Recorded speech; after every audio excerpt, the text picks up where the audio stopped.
Hello everyone, এটা হলো একটা মাটির কাপ। দেখে তো সবাই বুঝতে পারতেছেন। তো আজকে মাটির কাপটাকে আমি রিক্রিয়েট করব। এর আগেও আমি এঁকেছিলাম এটাকে, কিন্তু তখন ভিডিও করা হয় নাই।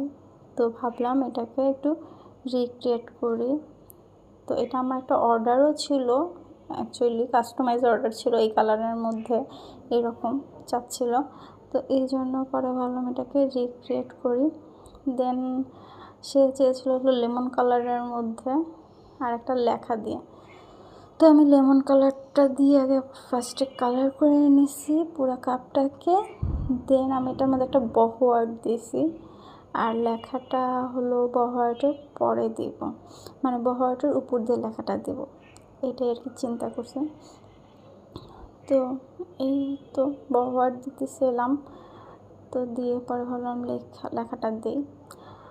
তো আমরা তো আসলে কাপ বলেন, এটা কিন্তু মানে চাও খেতে পারবেন, আবার চাইলে ঘরে সাজিয়েও রাখতে পারবেন। আর এখন তো আমরা ডেকোরেশন সবাই কম বেশি পছন্দ করি, তো ডেকোরেশনের কাজও করতে পারবেন, আবার চাইলে কিন্তু খুব সুন্দর করে চাও খেতে পারবেন।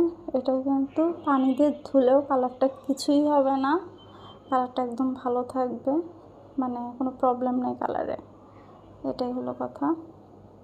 তো মানে কালারের কোনো কিছু উঠবে না, বা আপনি সাবান ইউজ করলেও কালার কিন্তু আরও গ্লেজ দিবে।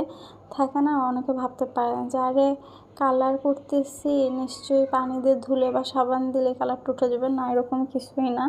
এটা সাবান দিয়ে ধুলে এটা আরও গ্লেজ দিবে, কারণ এটা আমাদের বার্নিশ করা কালারটার উপরে। আর এমনিও এই কালারটা উঠে না। আর দ্বিতীয়ত আপনি এই কাপে চাও খেতে পারবেন। সো আপনার একসাথে দুইটা কাজ হবে, ডেকোরেশনের কাজ হবে, দ্বিতীয়ত হলো আপনি চাও খেতে পারবেন, তৃতীয়ত আপনি চাইলে এটার মধ্যে কিছু রাখতেও পারবেন। কেমন হয়েছে সবাই কমেন্ট করে জানাবেন।